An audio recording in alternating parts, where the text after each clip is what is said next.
Accountability is a very big issue.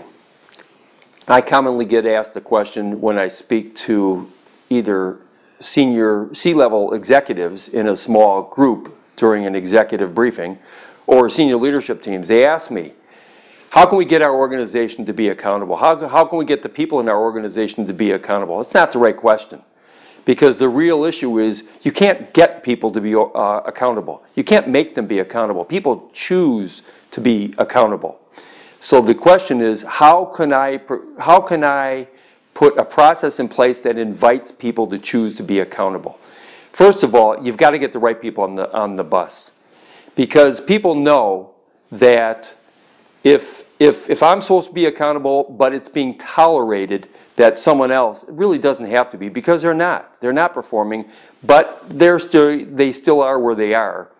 Then what they're doing is they're endorsing throughout the whole organization that you really don't care about accountability.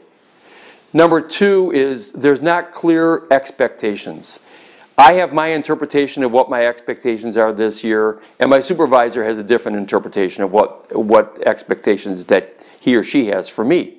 So as I'm moving forward divergently from my leader. And so I'm moving forward and I'm thinking I'm making significant progress, and I'm hearing from my leader that they need more out of me. It's very demotivating, when in fact what we need is clear expectations where we both have the same understanding. Then move on. Number three, I think about piling on. Everybody has more to do every day than there's time. And so what happens is now every time I meet with my supervisor, or every other time I meet with my supervisor, something else is brought up that is important that I focus on without something being taken away. Best-in-class companies to drive accountability start with a dashboard. They have a way to have information available and accessible to everybody. Everybody has the same information that they could reference on in terms of from moment to moment, where are we now? They also have specific goals that are broken down individually, because every key initiative in an organization or objective is really a system of goals, and every goal is something that applies to each individual throughout the organization.